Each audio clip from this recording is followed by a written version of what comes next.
Welcome back to Arcane Answers. I'm your host, Lare, and joined with me, as always, are the jolly Amanda and Sarah. How are you ladies doing today? Feeling festive. Oh, I really expected you to go ho ho ho ho. No, that's not me. No, I expected Amanda to respond like that. Oh, I I would leave like that to the that. professionals. Well, we are squarely in holiday season now. I mean, it's the 1st of December, but we've already gone through Thanksgiving, whatever that is. I think that's the prelude to the holiday season, right? Or is it the holiday season? It's like the Kickstarter of the holiday Yeah. season. Everybody's getting ready for twinkly lights and hot cocoa. Yeah, some people in my neighborhood had full on holiday displays, like light displays going on halfway Mhm. through November. Correct. Well, And then the yeah. Admiral Twin always does, which is that famous movie theater from The Outsiders. That one does a drive-through Winter Wonderland scene, and that's been up for at least 2 weeks. It's beautiful, and I actually really wanna drive through it. Oh, I haven't Oh, been to wow. that. Yeah. Oh, I won't be checking that out anytime soon, but it sounds beautiful. Do you guys get a lot of snow down there? We get No. ice. You get ice. Yeah, we Mhm. may We're I we're think the m snowing right now. yeah, I think the most snow I've ever seen in the 5 years I've lived down here is maybe 4 inches one time. Yeah. Well, we're going to move away from the lights of Christmas into the shadows of the seasonal mythology. So, we're going to forget cheerful bearded elves, and we're going to be talking about sidekicks today. The Yeah. enforcers, that's right. The deeply strange associates of Santa Claus. Who, by the way, Santa Claus, as the United States knows him, was a creation of the Coca-Cola Company. Well, just the red and white. I mean, Well, and the whole, like, jolly, like oh, sure. But I yeah, mean, like, the Père Noel and, like, Santa Claus or, Father Christmas, they all had kind of a ha a friendly nature to them.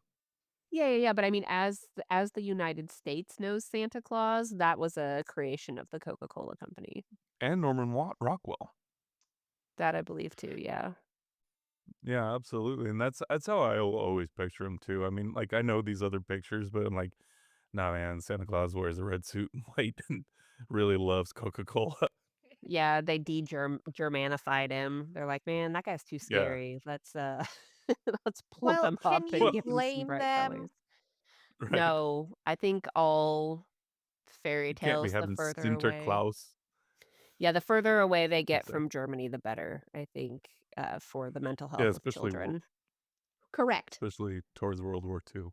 Yes. Um, okay, so back to the sanitized global brand version. No, we're not going for that. We're The going for pre-sanitized.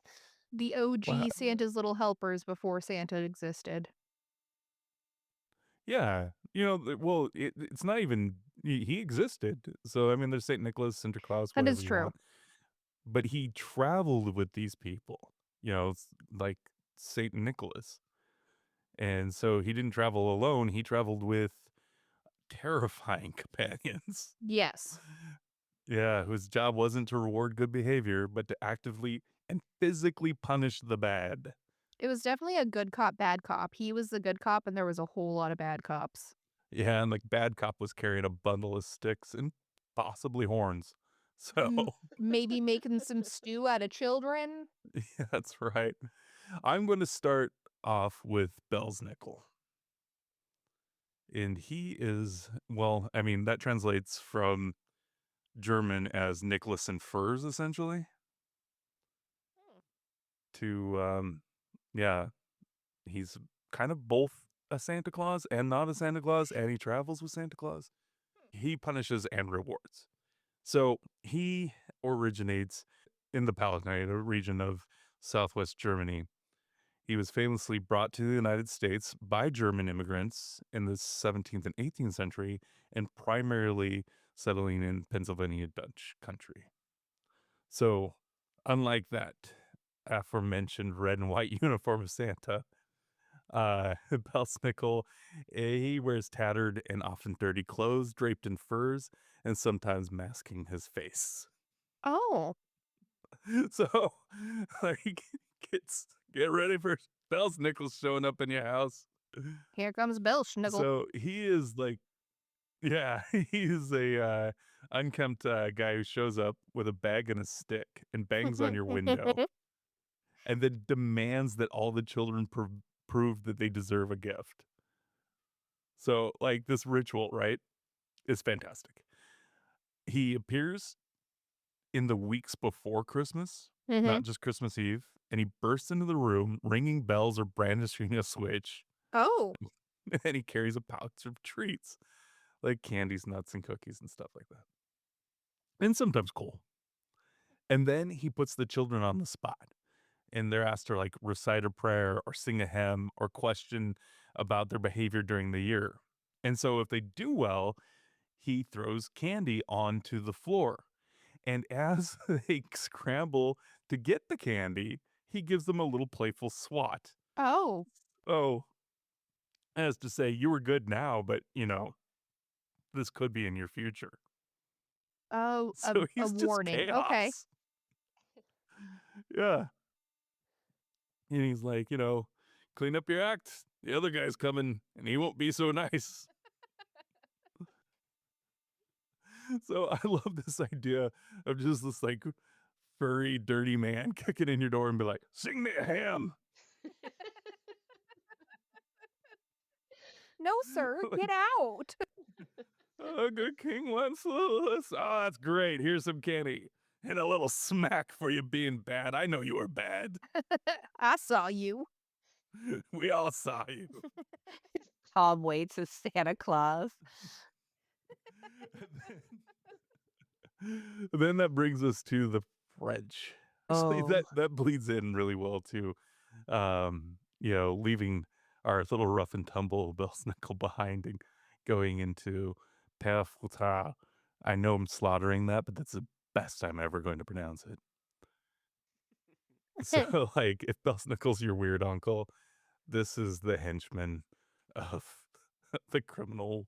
Yeah, like, okay, you got your weird uncle, then you got your criminal uncle, and that's Père Fouettard. He is quite literally translated to father whipper. And so he's known for like accompanying St. Nicholas around on St. Nicholas Eve, which is December 5th and 6th.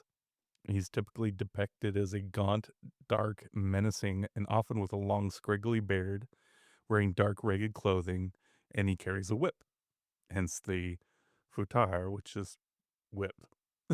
So, and he has a sack or a basket for carrying away the naughtiest children. But his origins set him apart from all the others, even the one coming up, everybody knows, but I'll tease that for later. So, it's said that he was a butcher, right? And during a famine, he lured wealthy traveling children into his shop, murdered them, and pickled their remains in a jar of salt to Why sell as wouldn't cheap meat. why wouldn't he murder adults? That gives him more meat. Children are little. And Yeah, but tender. I imagine that Oh, they're easy yeah. to get too. Like it's harder to fight a full grown adult. That's true. There are a lot more children back then. Yeah, well, we got 3 of them. So Oh. St. Nicholas is wandering past the butcher shop and is like, "Hey, I recognize those children's faces in the butcher shop." And he performed a miracle and resurrected the children, right? Okay. So the terrified butcher repented, and St. Nicholas, like, I don't know, put him into servitude, I guess. I don't know if he's forcing him to repent or, like this is his eternal damnation, but now Must he be. has to like dole out the punishments to the bad children, which doesn't seem like that much of a punishment for him. He's like, what the hell do you like? Was that Russian? I can't do a French accent. But I can't anyway, either. yeah. So he's like, I already like chopping up children, so this is kind of like a lateral move for me. Right. So he's still terrifying. He beats the bad kids. This redeemed cannibal. So did you say St. Nicholas Eve is December 5th?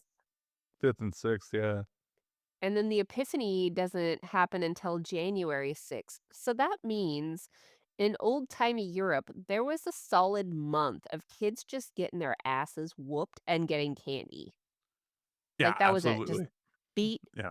beat candy, terror. Solid month of terror. 1/12 of the year spent absolutely terrified and also eating snacks. During the darkest period of our Correct. That's year. why it's so terrifying. Yeah. They're like, and they have weird things too. They're like, put out your shoes and you might get some porridge in them or something. Right. That's a horrible gift. Yeah. Mama, How am I I ever have gonna wear porridge these in my again? only pair of shoes. Wunderbar, Papas. This one has a sausage in it. We can eat this winter. That's a really good, like, Hansel and Gretel accent. Yeah. Anyway. So yeah, he's that's a father whipper for you. He gives the French children psychological damage. I think all of the But European countries had some sort of story or lore that just psychologically damaged their children, though. yeah, no, totally. I mean, their bedtime stories did that. So like, why should Christmas be any different? Solid point. Yeah. And that brings us to our heavyweight champion of scary Christmas enforcers. That's Krampus. Like, Belsnickel's unhygienic, and Père Fouettard is a reformed felon, but this guy's a demon. He's just Just straight up No demon. sugarcoating. No sugarcoating it. Yeah. No, they're like, he's got horns, a long tongue. This guy's coming out of Austria, Bavaria, Hungary, and Slovenia, and parts of northern Italy. They all love the Krampus, which is Old High German or Hochdeutsch, Krampen, meaning claw. And Tracks. he is, yeah, he's half goat, half demon, and has dark hair and horns and pointed tongue and cloven hooves, and he carries a basket for just secreting away children that are truly irredeemable, is what it said. Now, truly irredeemable children? Yeah. I don't Are we know talking about about tiny sociopaths who's murdered Yeah. a sibling? Like, I don't know how you What you determine looking at that. there, bud? I said fires. I'm irredeemable. Yeah, I have some questions. Yeah, so he also carries a bundle of birch branches and to swat the wicked. So if you're not irredeemable, you just get beat. So yeah. In relationship with Krampus and St. Nicholas is the most dramatic because St. Nicholas appears dressed in holy vestments, Oh. carrying a book of good deeds, and Krampus is the beast that must be restrained. He's the primal energy of winter and darkness and must be harnessed by the saint. Truly So, horrifying. yeah, it is. I mean, there's Krampusnacht, Yeah. and it's a spectacle. You know, you've all seen it on social media, I'm sure. Yes. Like, yeah, but like Krampus is a pre-Christian spirit of retribution. So I get that like they took something that probably was like a Germanic monster of the Yule season, and they're like, oh, we can use that to our benefit. Like, look, one of Satan's devils, and Saint Nicholas has tamed him. I feel Look like at when the Catholics were incorporating pagans into um Christianity, they really weren't very discerning as to which figures they were like, no, this guy's part of Yeah, Christian tradition now. You're like, what? yeah. The how? 6-foot-tall horned beast that rattles chains. That's the one. He's a That's the one jolly. you're It's gonna go something with? about Jesus. What? I know. Your So messaging, it's all off. There's one message that they're really pushing is be good kids Yeah. because fear, just Yeah. pure terror. And that leads me to the end of a mile-high overview of these naughty uh, companions of Saint Nicholas, and I'm going to hand the rest of it over to you, Amanda. Take it away. Well, so in another episode of Why is Germany So Terrifying, I bring to you Frau Perchta. So, Frau Perchta is described most frequently as a crone with an iron nose and the foot of a goose. And she visits homes between like Christmas and the Epiphany. So, that's like from the 25th to January 6th. That's kind of when she's doing her business. Mhm. And she shows up to either reward or just absolutely rain hell down on the children and servants of a house. Oh. So, because Perchta was most likely a pagan goddess associated with weaving and domesticity before her, post Christianity reimagining, Conversion. she'll conversion. There we go. Yeah, she'll she'll leave a silver coin for those who've kept things tidy and completed their share of the weaving for any given year. However, for those who've slacked off and have left the place a mess, she might either set fire to unspun fibers or Oh. even slit the This is belly my of the favorite part. offender and fill their insides full of rocks and straw. Just takes out Isn't your it stomach and rotten insides food and just. What? too? No, I didn't see Ugh. that. Just rocks and straw, just stuffing you like a Oh, okay. scarecrow. Well, yeah. Yep. Yeah, Can we I go mean, so back how to did that happen? Like, they come in and be like, "Oh no, our children were all cut up and stuffed with rocks. This is terrible." yeah, I don't uh Officer, it must have been a witch. it? It must have been. yeah, Um, so Hold on. oh, go Going ahead. back to her appearance, she only has one goose foot. What's the other One foot? a normal foot. Yeah. Oh. So, Jacob Grimm, when they were compiling like the mythology of Germany, um, she or they kind of thought that maybe it was a nod to being able to shapeshift, and maybe that's how she kept track of Oh, Gotcha. behaviors by like spending part of the year as an animal and like going undercover. That's just one of Gotcha. those did you say like the Grimm's brothers? yeah, so that's one of those like side maybes. But they're pretty sure that she might also be a different incarnation of the goddess I think it's Hola. And so she would be in the northern part of Germany while Perchta would be in the southern part, the Alpine region of Uh-huh. Germany, Austria, Switzerland. Okay. That's interesting. Yeah, so she's So, terrifying and you think murderous. she'd limp?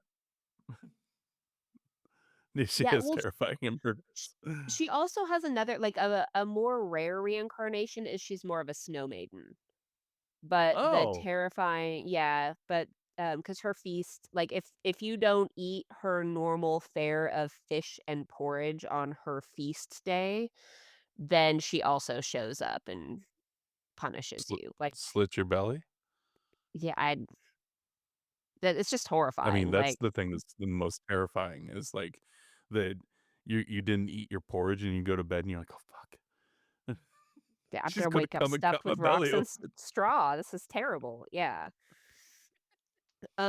Yeah. But in kind of a contrast to our terrifying German friends, Italy has this much more charming gift-giving lady. So they have La Befana. So she is a crone who rides a broomstick and delivers gifts to Italian children on the night of January 5th. So if I'm you've on been a board. good girl or boy in Italy, you'll right? Yeah, you'll get a stocking full of snacks and toys. And if you were naughty, you end up with coal and garlic. Although in modern days, That that sounds coal awesome. is, chocolate. I'll take the Do you still make a garlic So though. garlic in modern days?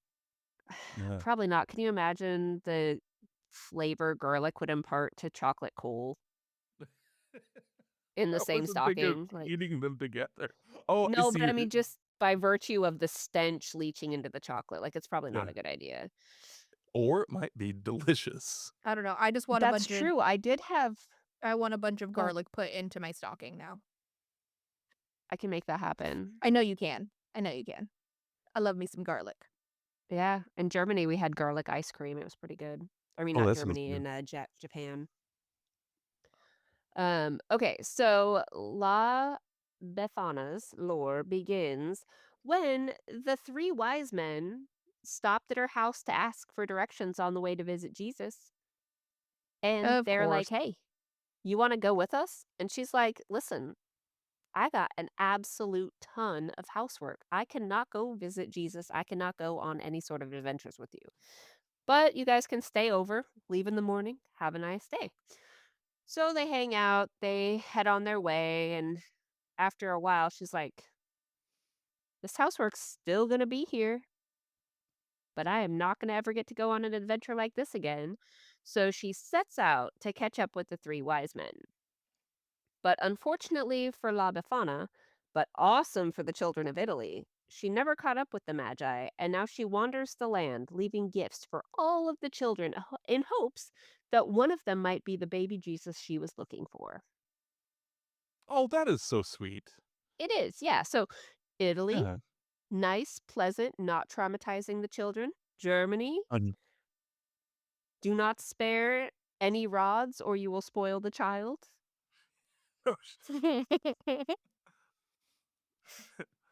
Papa, please let us move to Italy. It sounds This so was much more pleasant down there. I know, given the fact that like northern Italy is also on the Alps, like how do they have such drastically different takes on child rearing? Yeah, like Switzerland's sitting right on its head. Mhm. Like, what's up with that? I guess Yeah. maybe the Alps is the delineating line. Must It's be. like, It's kind of like the Cascades between eastern and western Washington. yeah. Oh, this side's verdant and this side, well, it's just desert. Literal sand and rattlesnakes. Literal. But that was all I had. So those were the two that I selected to do just because they were such a good contrast between the two. They are, and they're lovely ladies. Yeah, I feel like we should have ended with your happy one and not mine. Oh no, here we go. In the caves in a mountain in Iceland lived a cannibal ogress named Grýla, Grilla, her 13 Uh-huh. sons, and their house cat. For centuries, the family has been keeping the children of Iceland in line. So I guess we're not in Germany, excuse me, we're in Iceland. Um, in some of the lores, she is said to disguise herself as a common beggar, going door to door asking parents if she can take their children under the guise of correcting their bad behavior. But her real motive was dinner. So children were told to behave throughout the entire year because she was always watching. So they didn't want to draw attention to themselves by, not listening to their parents, doing their chores, all that good stuff. Um so at the holiday season, she would know who had been, who was just being good for the holiday season to try to keep from being eaten. Um it's said that she gets extra hungry in December because of the cold weather going on and would seek out naughty children, throwing them into her sack and taking them back to her cave to make a stew. But who can blame her? Now, You I know, won't stand for one thing here, what? and that is she had a husband. You She know, did have a he's husband. just very lazy. She did. This And Lapalua or yeah, Lap. he and everything that I saw, they were kind of just like he was there. He Yeah, that's totally his thing. They're like the lazy guy, and yeah, then they cut he's it out. there. Like he lives in the house, they're married. Yeah. It was actually her third husband because she had killed the other two. So, apparently this one was more docile and agreeable, so he got to stay around. Is Yeah, it? I'd So be Is it? very well behaved too Mm. if my wife was off killing all my predecessors. And right, eating them? right. Mhm. Yeah. But Be like, I'm not tasty. Grula had with the husband, herself, the Yule Cat, and their 13 children, she had 16 mouths to feed. So, who can blame her for Mm. going out and getting the naughty children of the villages to use in her stews? So, that leads us into the 13 sons that she raised. And those are the infamous Yule Lads. So, during the 13 days leading up to Christmas, the Yule Lads would leave the cave, causing havoc in the villages. From stealing milk to stealing candles and everything in between, these lads came with some pretty silly names. So, we are going to start on December 12th, and this is Sheepcote Claude. He would show up and Okay. steal. You're not even going to try the Icelandic name? Absolutely not. I Perfect. saw I wouldn't either. I saw all of them and was like, oh no, if we don't have listeners in Iceland now, this is sealing the deal if I try to go ahead and pronounce these names. So this Trying to lad avoid the hate would mail. show. Solid. Absolutely. he, he shows up at the houses, the villages, the farms, wherever, and he steals milk straight from sheeps. He's also Mm. said to be wildly noisy because he has a peg leg. Wait, Why That's not? so good. one day a Yeah. year, some peg-legged sheep milker shows up and steals all your milk. Uh-huh. I could live Correct. with that. Correct. But straight from the sheep. So it's not the milk you've already Well, I collected mean, that you have in the house, ready to go for your morning porridge.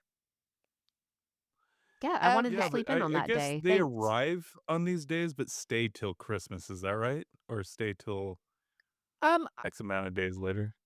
I did not look I didn't check that. They just had designated days for each of Ah, the lads. So, got it, but got it. Grýla, it sounds like she comes out all year, or what I read, inferring, she comes out other days of the year too to steal naughty children. She's just extra hungry in December. Well, that So, makes sense. Me too. yeah, yeah. So, December 13th is for Gullygawk. Like his brother, he also enjoys milk. He, though, prefers cow's milk. He's also kind of lazy like his dad and will just steal the milk that's already been collected by the household. So, he doesn't have to milk his own cows, he just steals what you already have. December Okay, that's 14th, annoying. yeah, December But at least you can go 14th, back to the cows and get something. You that know. is true. December 14th belongs to Stubby, which, on a side note, Amanda, I just feel like that's very fitting that the December 14th belongs to Stubby. Um, just gonna leave that there. Inside Uh, joke. Not totally. this lad gets his name due to his short stature. He likes to eat just the crusted parts off of cooking pots and pans. December 15th is good old spoon liquor. Yeah.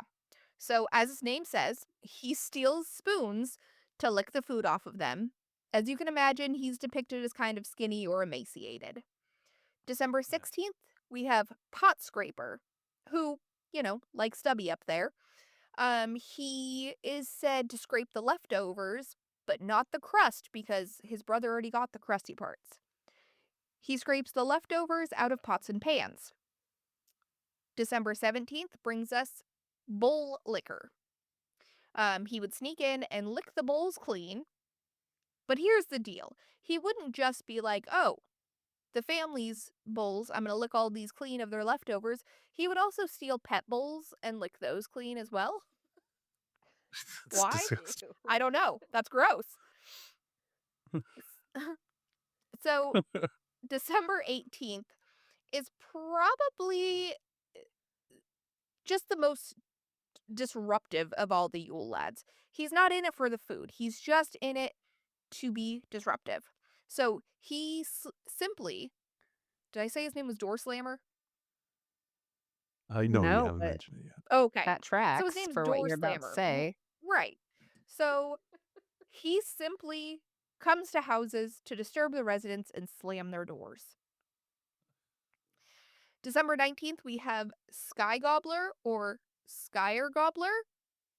His favorite food is the tradition Icelandic cheese yogurt called, I'm gonna butcher it, but it's Skyer? I think it's skier. Or Skier? is it sky? I don't know. Sky? I'm just going with it. I can look it up. That's fine. So he will Skier. come skier. Mm-hmm. So skier liquor or skier gobbler, excuse me. He comes in and eats the skier that the families have. December 20th is sausage swiper. I've heard of a few of them in my time. So he likes That's to a good sneak in. start. He likes to sneak into smokehouses.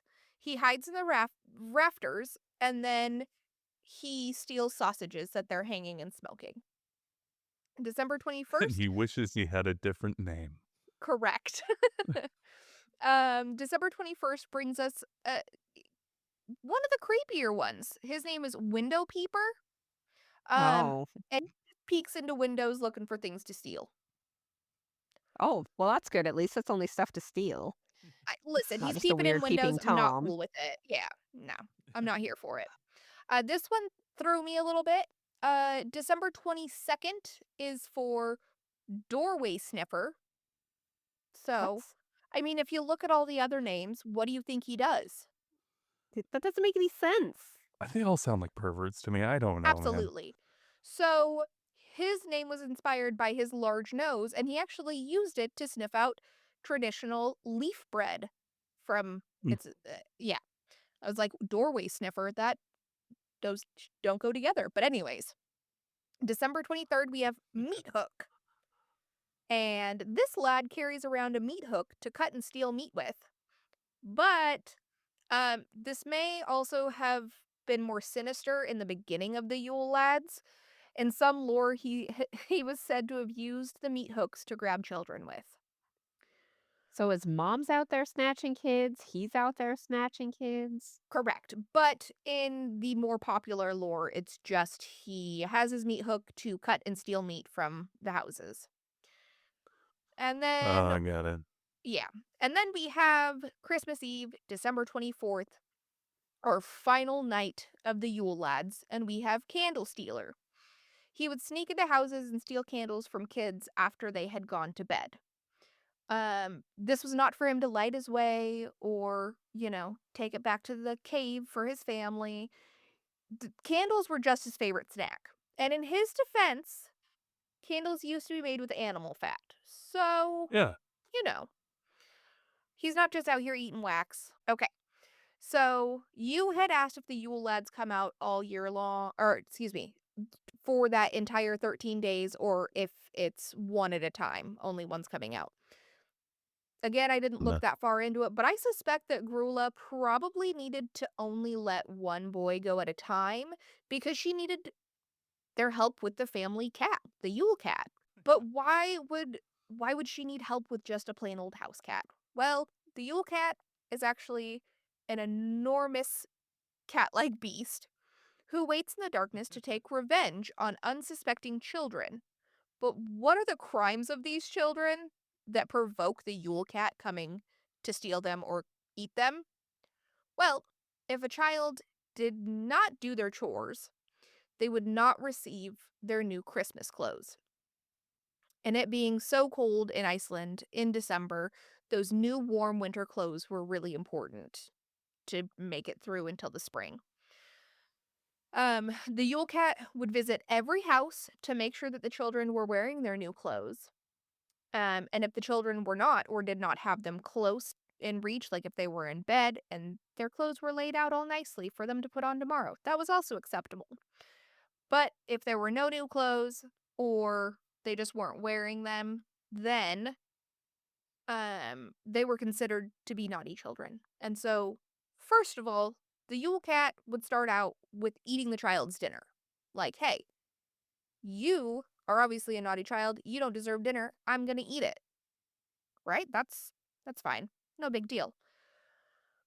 Being an enormous cat, though, a mere child's dinner was not enough. And so then, after finishing the child's dinner, the Yule Cat would drag the child away and eat them. Hmm. Yes, Like, it didn't give him a chance to put the clothes on while he was eating their supper. He's just like, "All right, dinner's done. Now it's dessert." I guess. So Rough. that is my nice little Icelandic family living in a cave that cannibalizes children during Christmas. Yeah. And that's how you get a Bjork.